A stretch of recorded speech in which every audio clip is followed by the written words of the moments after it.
গরম গরম রুটি দিয়ে আজকের সকালের নাস্তা। আমাদের বাসার এই পার্টটা সব থেকে বেশি সুন্দর। আমরা গ্রামের মানুষের কাছ থেকে তুমি জীবনে 1 টাকা হাওলাত পাইবা না। তুমি দিলে এক একটা কথা কয়। আচ্ছা দেন, কয় মুঠো দিচ্ছেন? আর মশলা যদি পরিমাণ মতো না হয় তরকারির টেস্ট কিন্তু চেঞ্জ হয়ে যায়। এবার যদি ক্লিন না করেন তাহলে হচ্ছে বালিটা থেকেই যাবে। হাই, কি অবস্থা? আজকে সকালে ঘুম থেকে উঠে প্রথমে ফ্রেশ হয়েছি, তো সবজি নাই, যাই একটু যা আছে টুকটাক রান্না বান্না করি, সবজি একটু কিনে আনি। তো চলেন আমরা ব্লগটা কন্টিনিউ করি। চলেন আমরা সবজি কিনবো আর আপনাদের কাছে শেয়ার করব। চলেন যাই আমরা। এই দরজাটা আটকে দাও। সে নাই, ও চাবি নেই, নাই তো চাবি দাও। ওয়াও, আমাকে তো একদম বিধ্বস্ত লাগতেছে।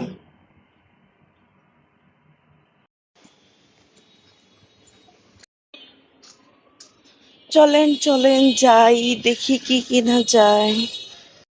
আমাদের বাসার এই পার্টটা সব থেকে বেশি সুন্দর। আমরা যখন বাসার ভিতরে যাই, এরকম সুন্দর সবুজ একটা প্রকৃতি দেখতে পাই, মনটাই শান্তি হয়ে যায়। মামা, লাল শাক কত? 20 টাকা। আর এই যে এটা মূলা শাক। ও, লাল শাক 10 টাকা রাখেন। কি বলেন, 20 টাকাই রাখবেন? 20 টাকা মোটা, 30 টাকা মোটা। 2 মুঠো 20 টাকা রাখেন। হ্যাঁ, 2 মুঠো 20 টাকা রাখেন। এক মুঠো তো 20 টাকা, 2 মুঠো তো 40 টাকা। আচ্ছা দেন, কয় মুঠো দিচ্ছেন? ও ভাই একটা দিতে আছে। একটাই দেন, একটাই দেন। চলেন আমরা সকালে চিয়া সিডস পানি খাই।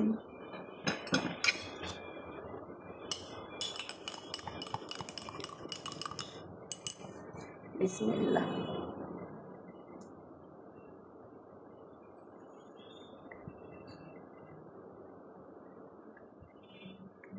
গরম গরম রুটি দিয়ে আজকের সকালের নাস্তা। এই যে ধরো, নাও। আমি এই অল্প চাটা নিব, তুমি ওইটা নাও, তুমি লালটা নাও, আমি এটা নিই।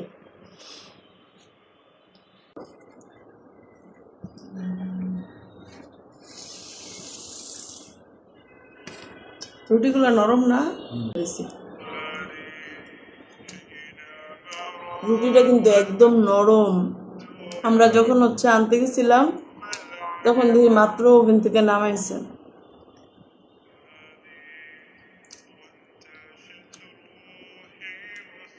কালকে মোমো বানাইছি, মনে হয় কতক্ষণ হাসতে হাসতে জীবনটা গেছে। আমি দিলে এক একটা কথা কয়, মনে করো 1 ঘন্টা হাসন লাগবে।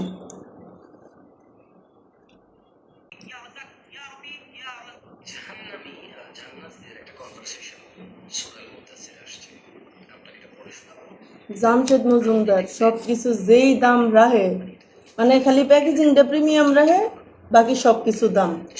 খালি চিন্তা করো, মিঠাই আনছে 800 টাকা কেজি। অন্য জায়গাতে এই মিঠাইটা 800 টাকা কেজি না, হ্যাঁ এই জায়গার মধ্যে এতটি দাম। No. চলেন আজকে লাল শাকগুলোকে বাছতে হবে। এই যে দেখেন, ঘাস লতা পাতা সব দিয়ে দিচ্ছে আমারে।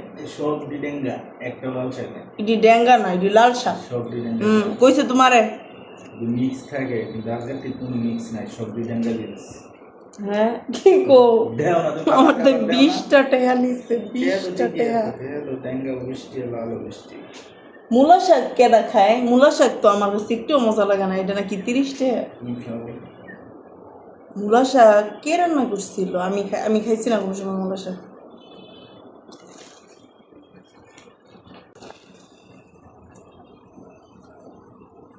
এই লাল শাকের একটা কষ্ট, ঘাস লতা পাতা সব কিছু অর্ধেক ইয়াই থাকে। বুঝতে পেরেছ? তুমি বুঝতে পেরেছ? এই যে দেখো, আমাকে একটা কি দিয়ে দিছে দেখেন, একটা আস্ত একটা গাছ দিয়ে দিচ্ছে। এটাকে আমি ধান রোপণ করতে পারবো। এটা কি ধান গাছ নাকি খালি ঘাস? ও, তাহলে আমরা গরুকে খাওয়াতে পারবো।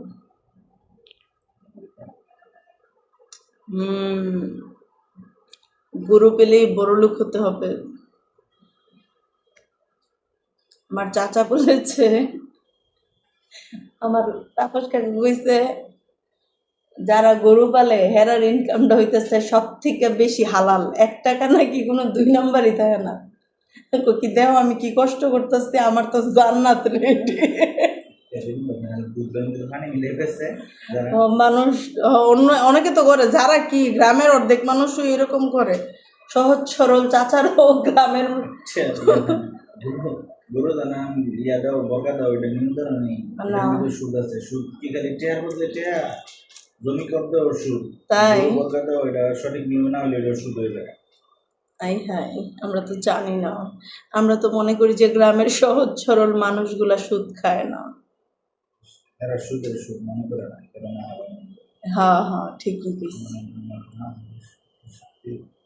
গ্রামের মানুষের কাছ থেকে তুমি জীবনে 1 টাকা হাওলাত পাইবা না।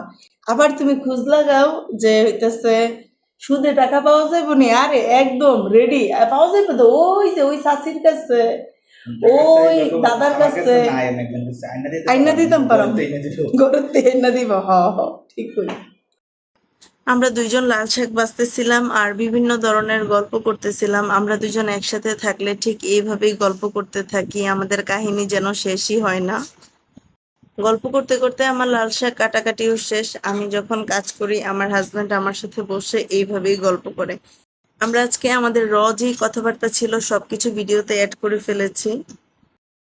চিংড়ি মাছটাকে আগেই ফ্রিজ থেকে নামায় রাখছিলাম, কারণ আগে নামায় রাখলে হচ্ছে রান্না করার সময় আর আমার ওয়েট করতে হয় না। আমি ঘুম থেকে উঠেই সবার আগে কাজ করি হচ্ছে যা মশলা মাছ যা যা নামাতে হবে সবকিছু আগে নামায় রেডি করে রাখি। এতে করে আমার কাজটা অনেক সহজ হয়ে যায়।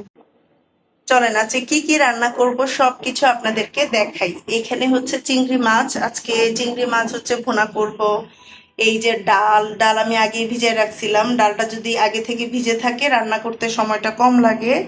এইদিকে হচ্ছে লাল শাকটা হচ্ছে আমি রসুন আর পেঁয়াজ দিয়ে রান্না করব। আর এখানে পেঁয়াজ তো আগেই কেটে রাখছি, পেঁয়াজটা দিয়ে হচ্ছে চিংড়ি মাছ ভুনা করব। আর এখানে রসুন আর পেঁয়াজ হচ্ছে ডালের জন্য। তো চলেন আজকে আমরা রান্নাতে যাই।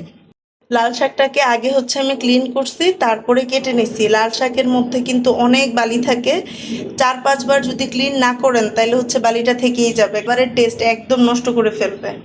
রান্নার সময় গিয়ে দেখি আমার বাসায় তেল নাই, হলুদ নাই, কিচ্ছু নাই। তারপর হচ্ছে তাকে পাঠাইছি, যাও আমার জন্য একটু শপিং করে নিয়ে আসো।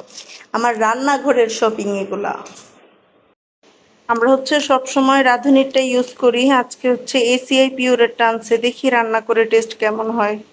হ্যালো, আসসালামু আলাইকুম। কি অবস্থা সবার? সবাই কেমন আছেন? আশা করি সবাই ভালো আছেন।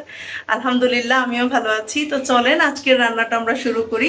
আর আজকে কি কি রান্না করেছি সব তো আপনাদেরকে দেখাচ্ছি। চলেন আমরা রান্না করি আর ব্লগটা কন্টিনিউ করি। কি হয়েছে, হাসতেছো কেন? না আমি শুনবো না, কারণ আমার ভিডিও চলছে। রান্নার শুরুতেই আমি প্রথমে ডাল বসাই দিছি, কারণ ডালটা হতে একটু টাইম লাগবে। ডালটা এক সাইডে থাকবে, পাশাপাশি অন্য তরকারি রান্না করব। ডাল তো বসাই দিছি, আর এখন হচ্ছে আমি চিংড়ি মাছ রান্না করব। তো চলেন আমরা চিংড়ি মাছটা রান্না করি।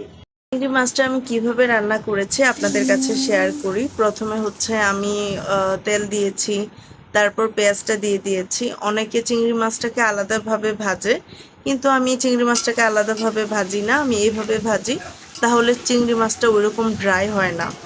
এইভাবে চিংড়ি মাছটা রান্না করলে আপনার পেঁয়াজের মধ্যে চিংড়ি মাছের যে ফ্লেভারটা পুরাটাই পাওয়া যায়। তারপর হচ্ছে আমি একটু লবণ দিয়ে দিচ্ছি, লবণ দিয়ে আবারও হচ্ছে একটু নেড়ে চেড়ে দিচ্ছি।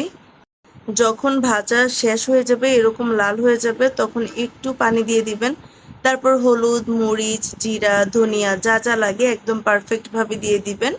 তারপর রসুন তো অবশ্যই দিতে হবে, এটা মাছ তরকারি। মশলাটা পরিমাণ মতো দিবেন, আর মশলা যদি পরিমাণ মতো না হয় তরকারির টেস্ট কিন্তু চেঞ্জ হয়ে যায়। অনেকে রান্নার সময় যে ভুল কাজটা করে সেটা হচ্ছে, ধরেন আপনি ভুনা অথবা এরকম টাইপের কোনো কিছু রান্না করতেছেন, পেঁয়াজ যদি ঠিকভাবে না ভাজেন তাহলে আপনার তরকারির স্বাদ জীবনেও মজা হবে না।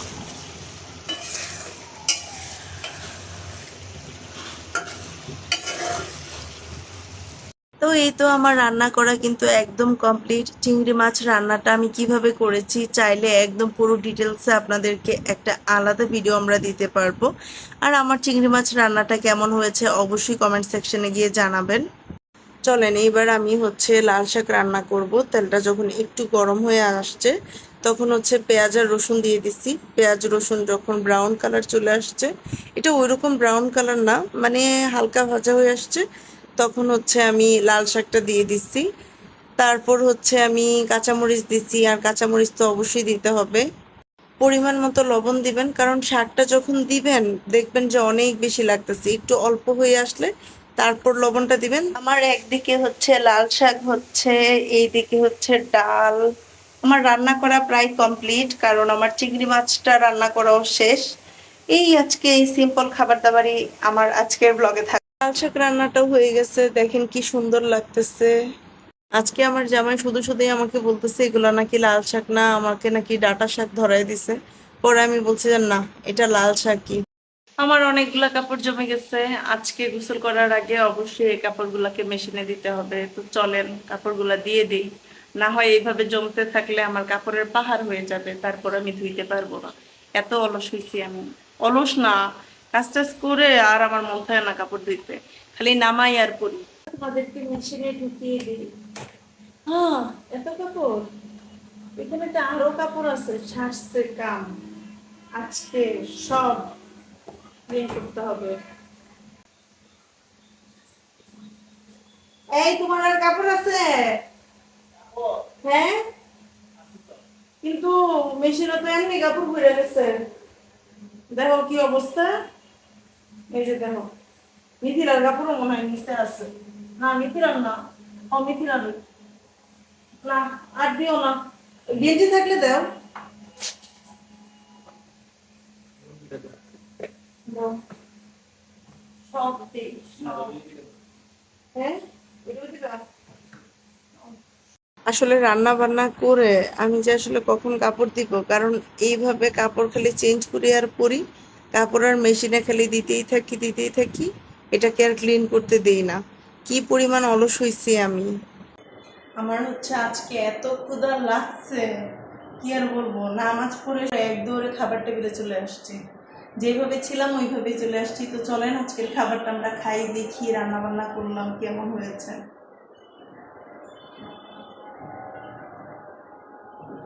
বিসমিল্লাহ।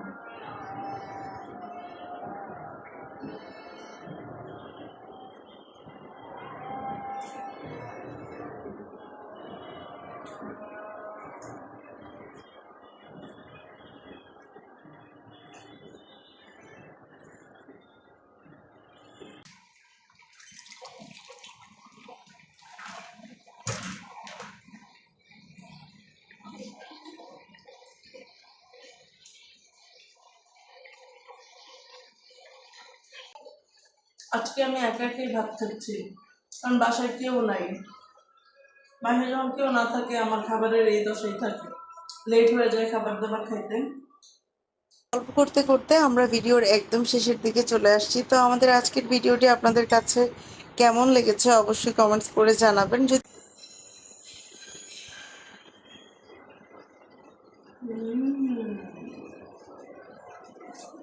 অনেক মজা হয়েছে, অনেক মজা।